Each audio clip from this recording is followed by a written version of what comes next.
So this is another video on the loan spreadsheet. And here I'm on the buy or rent tab, and we're going to assess the question of should you buy a house or continue to rent?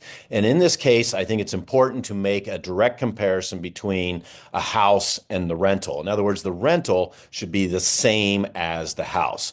We don't want to, that's an apples to apples comparison. I don't want to make a comparison where the rent is much more affordable than the house. That would overly favor the renter. So let's make a direct comparison between the same house that you would buy versus the same house that you would rent. And I'll show you how to set up that parameterization.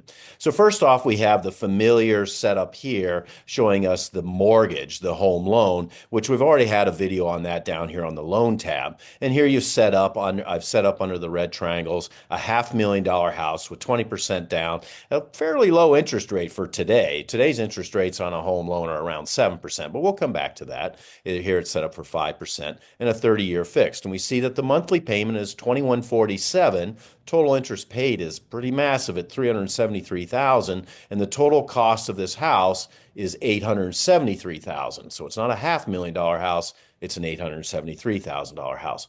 All of those accountings are done annually in this spreadsheet. And you can set this number over here, 2034, to whatever value that, that whenever you buy a house, it doesn't factor into the accountings of the spreadsheet. So that I'll just leave set at 2034. But like I say, you can change that to whatever you like. So here are the annual accountings of the total interest paid and the total principal paid and how much is still owed on the loan.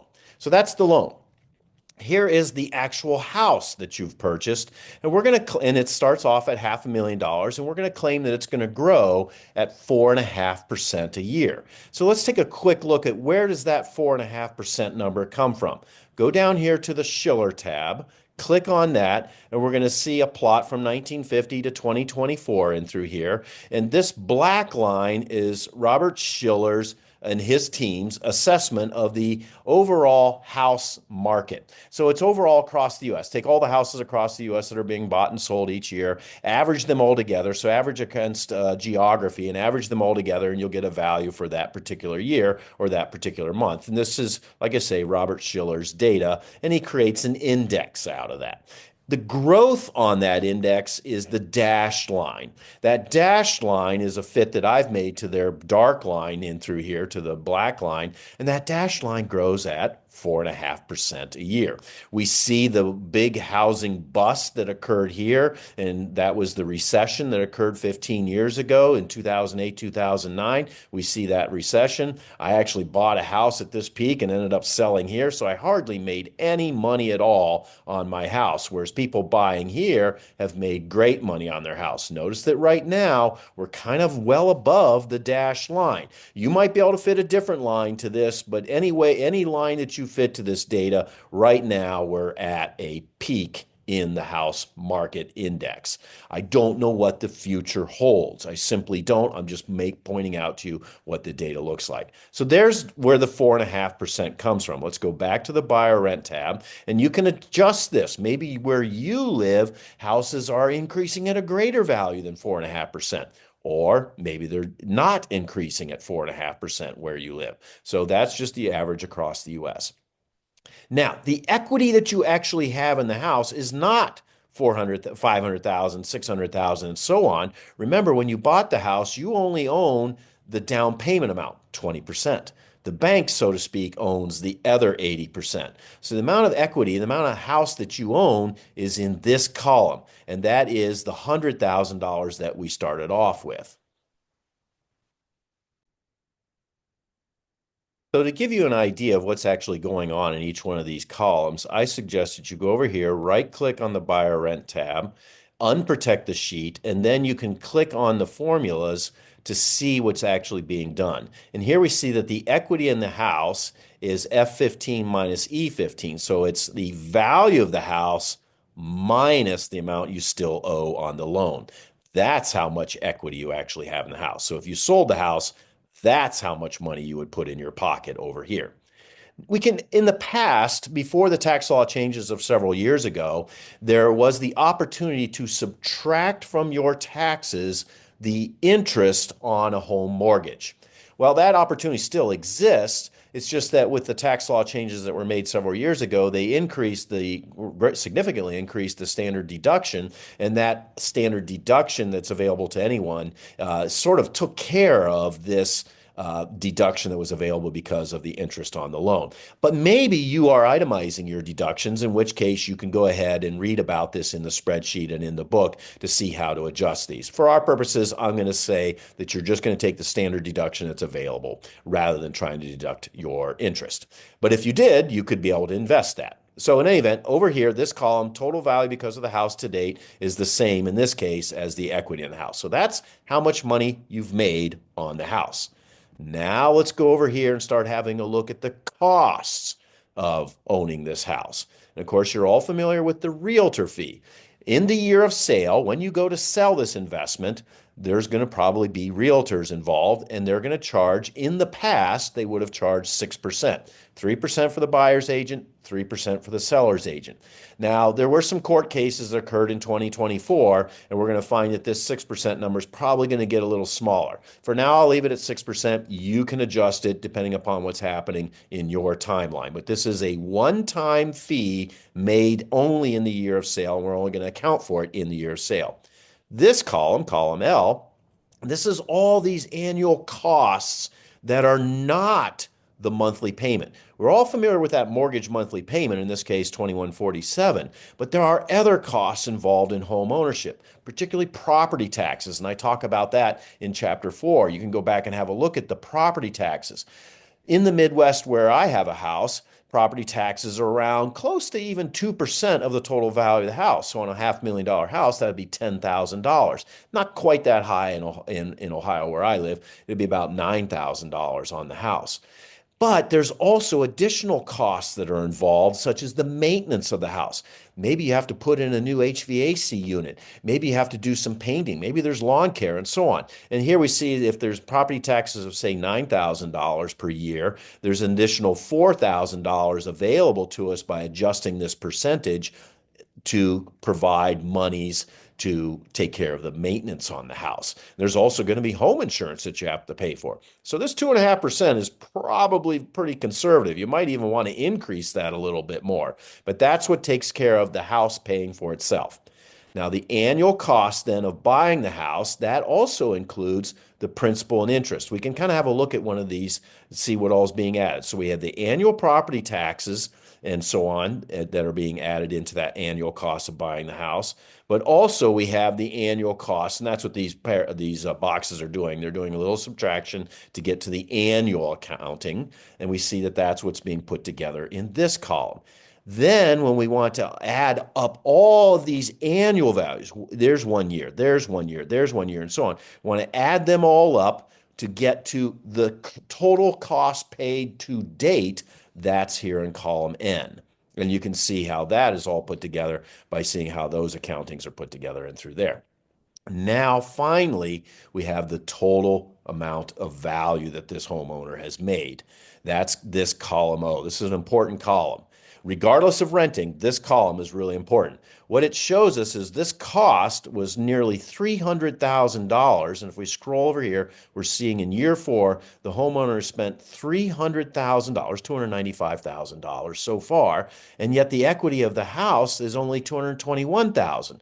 We add those two together, or rather subtract, add a negative number to this number, and we see that they're actually still negative $73,000. They haven't made any money on this house at all. In fact, if we scroll down and do each one of those accountings, sum it all up year after year, we see it's not until here where this investment turns positive in column O, and that's in the 27th year of ownership. We haven't talked about renting yet at all. In other words, this investment does not become a positive investment in this basic setup until the 27th year. Okay, so that was the homeowner's side of the ledger. Let's have a look at the renter's side of the ledger. This first column is a positive value of the annual cost of buying the house. I've just taken this column M, put it over here as column P, and that's the annual amount available because of the house and loan. We're going to make comparisons to that in this renter side, so it's a positive value over here. Let's have a look at the rent. That's the big expense that the renter is dealing with, is their rent. And here I'm going to claim it's $2,800 per month for a $500,000 house. Remember, the renter and the homeowner are essentially in the same structure. So where does this $2,800 come from? Well, it's not only my own experiences with renting and owning, but you can also figure this out by going to Zillow. So let's just go to Zillow. And here you see what I've done is zoomed into a portion of Ohio that I'm familiar with. These are really nice houses where these are located. And I want you to go over here and click on for sale. And when you're in Zillow, you zoom way in, and Zillow will give you an assessment of how much they think these various houses are worth. And we see that these houses that I'm highlighting across this road right along through here are in the high 400s to low $500,000 values for houses. So that's like the house that we're talking about in the spreadsheet. Now, instead of going to the for sale button, click that and change it to for rent. And Zillow will give you their assessment of how much they think that house would rent for. And as it turns out, that's actually pretty close, at least for this area of Ohio that I'm familiar with. I went ahead and also checked for other places across the US, like Denver and out in Los Angeles. And you can do this for wherever you are living. And you'll find that these values are actually pretty close, and certainly close enough for the purposes of making this conversation with you. And you're going to have to change it for your particular case. But we're seeing the 2,800 type numbers are all in through there. So that's where that number actually comes from, that 2,800 per month. I'm going to grow that at 2% a year to keep up with inflation. So 2,800 times 12, that gives us this negative 33,000, negative 34,000 type of number. That's how much the renter is putting into their investment, so to speak. Now, so they start off, the renter's going to start off with $100,000. The homeowner took their $100,000 and turned that into a down payment. That's the 20% down payment that we saw over here. Well, the renter never put that down payment into a house. They're going to invest it. And let's claim that they're going to invest it, let's say, in a passively managed S&P 500 index mutual fund, like I talk about in the investing chapters. And let's say they're going to reinvest their dividends. So they start off with that $100,000, but they have some extra money they can also invest. They're spending less. They're only spending $33,000, $34,000, $35,000 per year, and that's on rent. They're spending less than the homeowner. The homeowner is spending $38,000, $40,000 per year on their investment. So the homeowner spending, say, $40,000 per year. The renter's spending, say, $35,000 per year. So the renter has, in order to make an apples-to-apples comparison, the renter has an extra $5,000 that they can also invest. So I'm going to take each one of those annual accountings there, plus the $100,000, and invest that and grow it at 7% a year. Now, in Chapter 13, I talk about how over decades and decades, the S&P 500 with reinvested dividends grows at 10.5%. Well, here we're going to be a little conservative because, there are events like the lost decade when there was for 10 years, there was no growth in the S&P 500. So let's keep this number a little small just to be a little conservative. What we're going to do, though, is remember back here with the house, we use the house and its growth to pay for all of its expenses. Over here, we're going to use that $100,000 investment growing at 7% a year, plus these extra $5,000 or so per year. We're going to use that investment to pay for the rent. So again, apples to apples comparison. And we see that the renter is generally positive for the first 4 years or so of renting. It's not until their 5th year of renting that they finally have ate, so to speak, all the way through that $100,000 plus extra $20,000, $30,000 of investing. Okay, so now we're ready for that penultimate comparison. This column right here, that's how much the renter has. This column O over here, that's how much the homeowner has. Let's subtract the two. And here you can see the subtraction being done. Let's see who's coming out ahead. And we see any negative number favors renting. And we see that the renter is ahead until the 8th year of homeownership in comparison. So here we see, for example, the renter has actually lost money. They've actually lost $31,000 in year 5. How much does the homeowner have? Well, they're still negative. They're a negative $81,000. So they're both lost money, but the homeowner has lost even more money. The homeowner has lost $51,000. So the renter is still ahead, even though it's negative numbers here. And like I say, it's not in terms of until the eighth year when the renter is finally ahead of, or rather the homeowner, I'm sorry, the homeowner is finally ahead of the renter. So that's the spreadsheet. You can use all these lessons over through here to work your way through a spreadsheet and understand each one of those parameters. Just for now, what I'm going to do is change one value. I'm only going to change one value and show you what happens. We're going to go over here and change this 5% to 7%. 7% for home mortgages is typical of today here in 2024, 2025. Not 5%. Nobody's getting a 5% home loan. So 7%. How does that change? Well, it's more expensive now for the homeowner. This is going to favor the renter, and we see now the renter is ahead until the 13th year. That one change gained 5 years in favor of the renter. That's pretty stunning.